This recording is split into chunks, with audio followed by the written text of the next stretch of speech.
again, talking about a short regarding something I find, or at least I think that you'll find very interesting for this afternoon. So today, well, actually, let me reframe my introduction again as Paul Sheasley. I am a psychotherapist and an executive coach. So I'm founder of the EPC Leadership Executive Performance Coaching.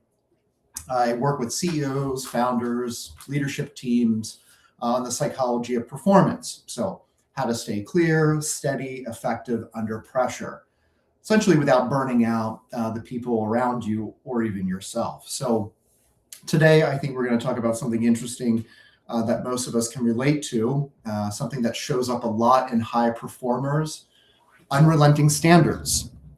So I want to say this carefully. Unrelenting standards can look like drive, discipline, and even excellence, but internally it often feels like you're never done, you're never satisfied, and you can't slow down without a sense of guilt. Mistakes take a toll, they feel expensive, and even wins don't land, and if they do, not for long. So the question isn't, should you have high standards? The real question is, are your standards guiding you, or are they essentially grinding you? So before you label it as ambition, I want you to ask yourself, are my standards making me better or making me rigid? Because high standards are obviously healthy when they create clarity and quality. They become unrelenting when they create chronic pressure and there's an emotional cost. So there's usually a quick tell, and that is if your nervous system treats good as failure, essentially, you're not chasing excellence, you're chasing relief. And so we want to define unrelenting standards clearly. So here's a simple definition that I think works. So high standards, right, is defined by I care about quality and I can be flexible while I build it. The difference, unrelenting standards, is I must perform, produce, or prove, and it still won't be enough. See, unrelenting standards isn't just about work output, it's about how you specifically relate to yourself while you are working. And so for many people, unrelenting standards started as a rational solution. For many of us, it helped us get approval, avoid criticism, earn safety and acknowledgement through performance, staying in control, outwork certainty. So it makes sense that part of you trusts it, but what used to be adaptive can become costly. And so you don't just have standards, sometimes the standards have you. So what are some signs that you can be on the lookout to make sure that unrelenting standards isn't a problem for you? So 5 patterns to watch for is 1, there's moving goalposts. So you accomplish something and your brain immediately says, this isn't good enough, this isn't enough. 2, there's chronic urgency. Everything feels like it has to happen now, even when it doesn't. Inability to finish. So you polish, you refine, you tweak and improve past the point of usefulness. Irritability and control.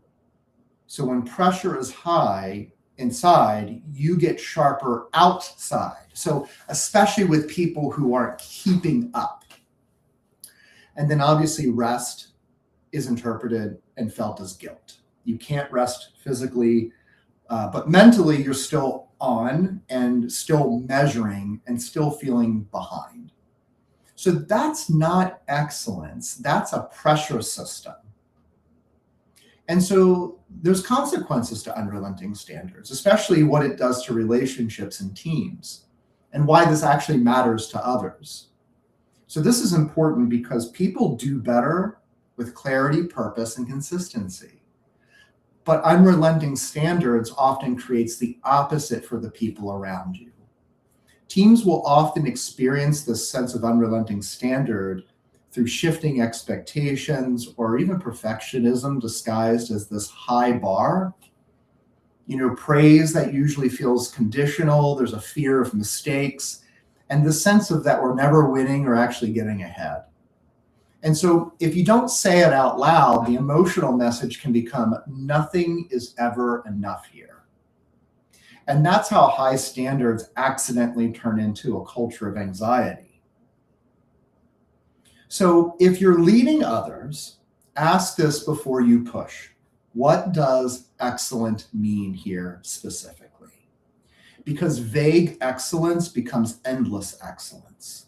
And in real leadership, excellence should look like something that's defined and measurable, something that's prioritized and achievable within constraints.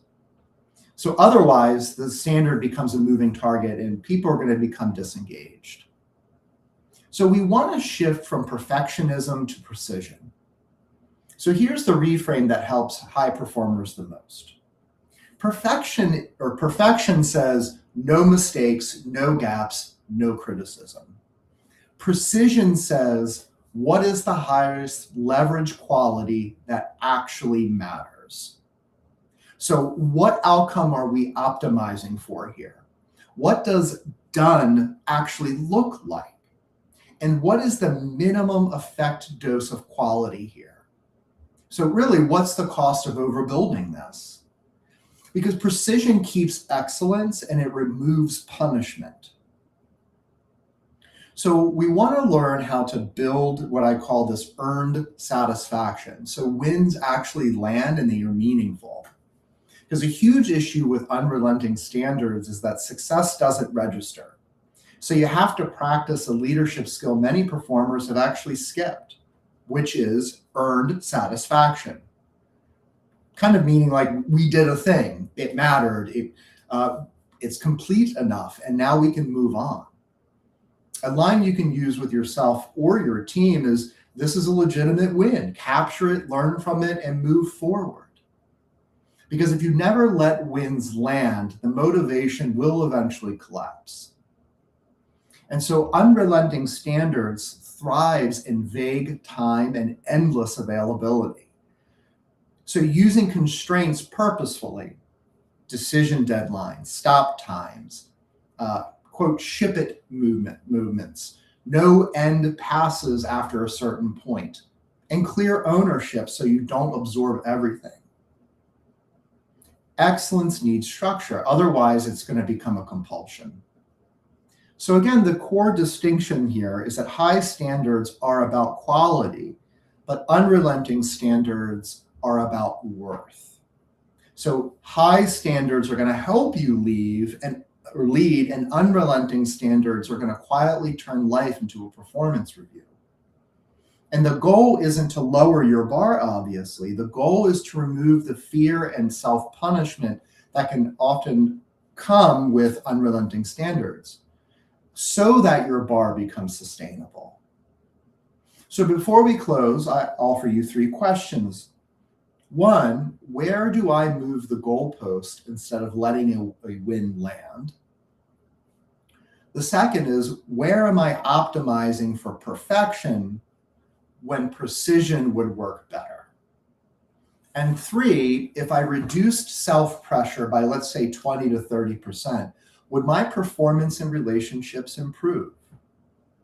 So if this resonates with you, especially for my high performers and leaders out there, this is the exact kind of work that I focus on, keeping excellence while building a healthier internal system that makes success sustainable. And so for more on performance psychology and my proprietary inner architecture, strategic alignment, and adaptive leadership, you can find more videos here on YouTube and my content on LinkedIn. Thanks for watching, and I'll talk to you guys next time.